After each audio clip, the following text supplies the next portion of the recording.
Igbo mụrụ m ana m ekene onye ọbụla. Enwere obere ozi nchọ ka nzi anyị bụ ndị Igbo ndị ntorobịa ma ndị okenye na-agbanyeghị na ife siri ike ekwuo na m ya na nsogbu na n'isi ego ọ na-abụ ọ na-abata dịka ọ nọdụ abata mana enwere ife ọtụtụ mmadụ na-eme adịrọ mma nsị ka m were ya nye ndụmọdụ.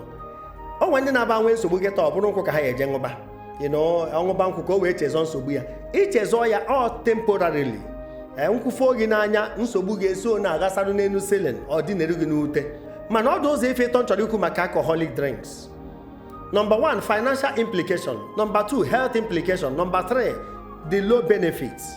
Gee ntị ọfụma, ọkwa ịfụrụ nkwụ a na-aṅụ aṅụ enwere ebe nọ wee gbakọrọ mmadụ ife a na-ere ofu bọtụl mmanya wee pịkọọ ya times how many bottles ọ na-aṅụ in a day at most one ọ na-aṅụ wee gbakọọ ya times 7 days or 365 days ma ọ bụrụ onye na-aṅụ ya daily o wee buo aka n'isi maka enwere obere iko na-aṅụ ọ na-agbakọ a na-ewepụ obere obere ọ dịka ọ na ọ bụrụ ya ọ ntụ mmiri na-emecha bụrụ ogwe mmiri for the financial implication gbakọ ego na iji aṅụ nkwụ times how many bottles ị na-aṅụ times how many days ị na-aṅụ ya ịpịkọ ya n'ahụ ka ị mara ego na ị na-ebupụ na nkwụ ị na-aṅụ.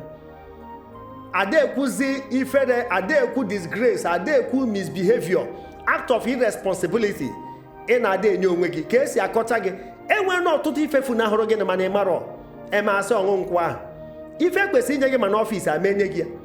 Enwe ndị ọchịchị na-aṅụ nkwụ enwe ka esi edisregard ha because responsibility grows with maturity. They cannot entrust unto your care ife nwere high value maka enwe ike ṅụọ nkwụ ichezo ebe ị nọ.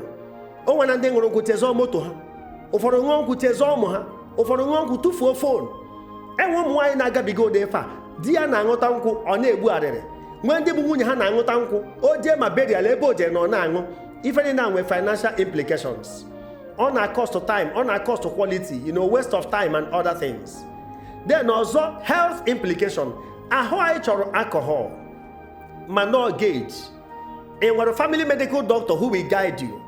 Alcoholic dị na akwụkwọ nri, ọ dị na ụfọdụ nri anyị na-eri, ọ dị n'ọgwụ anyị na-aṅụ mana nke kemikal egbozi na factory maka ọ bụrụ na up wine and palm wine nkwụ enu na ngwa asị na natural alcohol dị na ya mana ife anyị na-ekwu okwu ya kịta bụ nke a na-arụ a na-ekwu na ọ na-egbu kidney na ọ na-egbu liver na ọ na-eme mmadụ ọnwụọ n'oge erughị eru o nwere ike iweta Parkinson ịfụ ikwesị iru 80 years a na-eru 45-50 enye gị ife aka ga-esi otu a na-eme periperi ịfụrụ ya.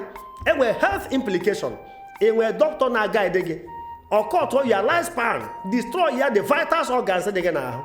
Ị na-agbakọkwa ife a ma ị na-aṅụ nkwụ ya aṅụ in 20 years ị ṅụọ ya in 5 years a na-akpọghị ọzọ nkwụ ewere ya na-ana aka ife a na-akpọkwa ya bụ onye na-eme onwe ya chọrọ mmadụ ka ọ na-eme ịfụrụ ya. Then ọzọ bụ the low benefit. Low benefit ya bụ otu isi na-enwe aṅụrị ọ dị temporal ichezọ ife for the meantime o nwee ike ịṅụcha ya bata na-akpọghị ihe ma anụ nwa ọgụ inwezi obi sarịsarị na-ebi ndụba akwomi ife akụ ụfọdụ fọta as benefit mana etiri m ya low benefit. Gekwa ntị, happiness na joy ya bụrụ the same. Hapụ na-enye happiness mana Jesus na-enye joy. Joy dị oceanic in nature mana happiness dị momentary in nature. Mana nkwụ ya eme gị ịdị happy nkwụgwụ happiness ana ịṅụọ nkwụ iburu nwaanyị nkwụfo gị n'anya nwaanyị nwee ike kpọọ gị taa were bọtụ kụwa gị isi maka ego ikwesị inye ya ijiri ya maka ịnọ under the influence of alcohol. Ị na-ajụkwa onwe gị ajụjụ a emechaa oti gị into spiritual dustbin. Ụfọdụ na-aṅụcha danye n'ikpe ife, ụfọdụ adanye na gota bụrụ disgrace to your generation, to your family. Ị na-agbakọkwa ya ọkwa low benefit that's an able happiness. Anyị agbanụ mbọ ka anyị sanitize our society ka anyị na-discipline our children ka ha ghara eme na mistake anyị mere afịa ahụ ịzụrụ ọrụ gị afịa ekwena ka ụmụ gị zụọ ya. To discipline a child is not an abuse. Enwere misconception, misappropriation of priority in this generation, in this contemporary age. To discipline a child both in school, at home, in society is not an abuse. Mana half-baked parents na afọta ya na-emere nwa ya abuse. Don't when ndị na-emefe ife mefee ya oke. Mana o nwefebe edo nwata ọdụ. Correction is not judgment. Sin is not an enjoyment.